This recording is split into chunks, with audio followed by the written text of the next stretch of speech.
મારા શિક્ષકોએ મને એવો તૈયાર કર્યો કે મને મુખ્યમંત્રી બન્યા પછી પહેલી ઈચ્છા થઈ કે મારા બધા છે. અને પછી મેં ગુજરાત કોલેજના મેદાનમાં ગવર્નર સાહેબની હાજરીમાં મારા બધા જ શિક્ષકોનું જાહેર સન્માન કર્યું અને એ મારા જીવનનો અત્યંત આનંદદાયક પળ હતી. મને આમ મનમાં થતું હતું કે મેં મારા શિક્ષકોની યાદ કર્યા.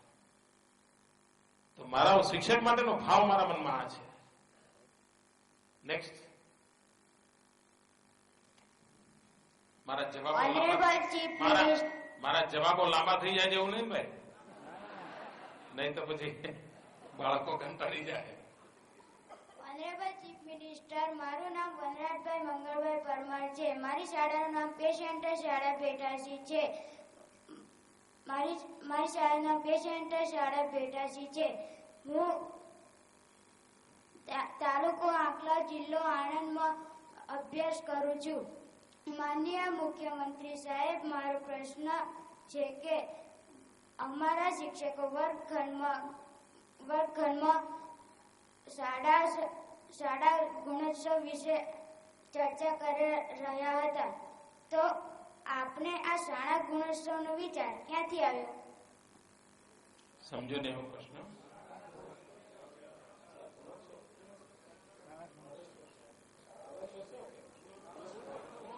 પ્રવેશોત્સવ કે ગુણોત્સવ?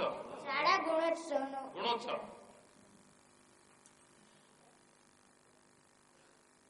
જે રીતે યુગ બદલાઈ રહ્યો છે એમાં સમયને સમજીને આપણે બદલ કરવાની જરૂરિયાત લાગે છે.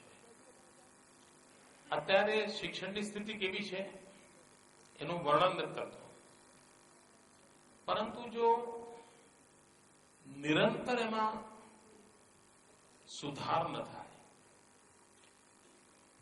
એની શિક્ષણની ટેકનિકમાં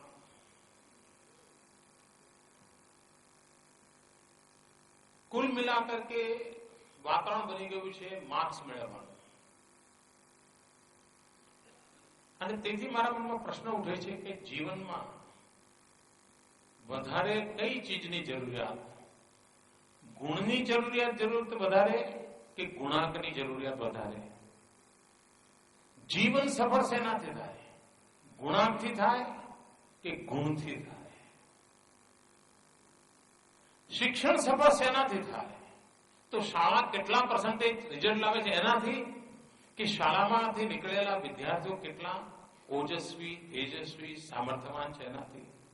અને આ જો કરવું હોય તો શાળામાં ગુણાત્મક સુધારો આવશ્યક છે, શિક્ષણમાં ગુણાત્મક સુધારો આવશ્યક છે. અને એને ધ્યાનમાં રાખીને એક વિચાર એવો આવ્યો કે એક આંદોલન ઉભું કરવામાં આવે. જેને પણ શિક્ષણમાં રસ છે એવા બધાને, એ શિક્ષક ના પણ હોય, એ બેંકનો મેનેજર હોય, એ વેપારી હોય, એ પત્રકાર હોય, એ નાટ્યકાર હોય, કોઈ પણ હોય, પણ જેને લાગે છે કે મારા સમાજ માટે કંઈક કરવું છે તો એને કંઈક આપણે સગવડ કરીને આપવી જોઈએ. એમાંથી આ ગુણોત્સવનો વિચાર આવ્યો કે એક ચોક્કસ ફ્રેમવર્કની અંદર એક આંદોલન સ્વરૂપ જો કાર્યક્રમ ઉપાડવામાં આવે તો જરૂર ભાગીદારી વધશે. દાખલા તરીકે કન્યા કેળવણી એક આંદોલન બનાવ્યું આપણે, તો આજે 100% દીકરીઓ શાળામાં જતી થઈ ગઈ. નહીં તો આમ એક રન કર્યા તો સેન્ચુરી થાત જ નહીં, પણ જોર લગાવી દીધું તો પરિણામ મળી ગયું. એવી રીતે ગુણાત્મક પરિવર્તન માટેનો જો પ્રયાસ આવી રીતે કરીએ, એમાંથી એક વિચાર આવ્યો છે ગુણોત્સવનો. અને 12, 13, 14 નવેમ્બર 3 દિવસ એક અભિયાન સ્વરૂપે સમગ્ર રાજ્યમાં. અને અભિયાન જયારે કરવાનું છે એનો અર્થ એ તો કે શિક્ષક આલમ, શિક્ષણ સંસ્થાઓ સાથે જોડાયેલા લોકો અત્યારથી જ એના માટેની મહેનત ચાલુ કરશે. કારણ કે એમને ખબર છે કે આ બધું આવવાનું છે. એટલે ઓટોમેટિક હવેનું સમગ્ર શિક્ષણના કેન્દ્રમાં ગુણવત્તા કેમ સુધરે એનું એક માપદંડ બની જશે. આપણે પહેલા શિક્ષકોની ભરતી તરફ ધ્યાન કેન્દ્રિત કર્યું, પછી વિદ્યાર્થીઓની ભરતી તરફ ધ્યાન કેન્દ્રિત કર્યું, પછી શાળાઓના ઓરડા બનાવવાની તરફ ધ્યાન કેન્દ્રિત કર્યું, પછી શાળાઓની અંદર ટોયલેટ વગેરે બનાવવાની કોશિશ આદરી, પછી શાળાઓના મેદાનની ચિંતા કરી, પછી શાળાઓના કમ્પાઉન્ડ વોલની ચિંતા કરી. આ બધું કરતા કરતા હવે એમ લાગે છે કે હવે એમાં નવીન પ્રાણ પૂરવાની જરૂરિયાત છે, અને દેટ ઇઝ ગુણોત્સવ. તો એક પછી એક કામ કરતા કરતા હવે અહીં આપણે પહોંચ્યા છીએ.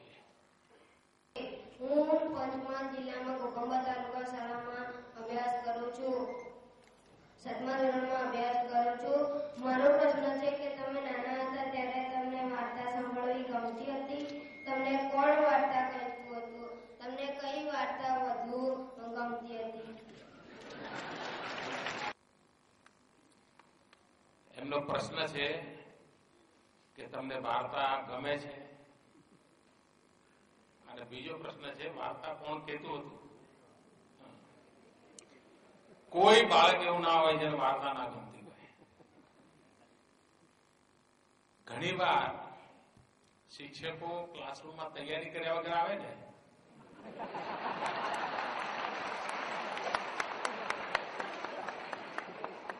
તો પીરિયડ કેમ પાસ કરવો? તો શિક્ષક એમ કે આજે તમે બધા બહુ થાકેલા લાગો છો, બહુ હોમવર્ક રહેતું હશે, એક કામ કરો, આજે હું તમને વાર્તા કહીશ.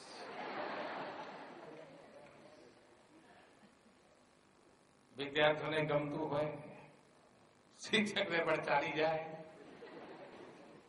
એવો અનુભવ થાય છે ને. એટલે હું નાનો હતો ત્યારે થતો હતો.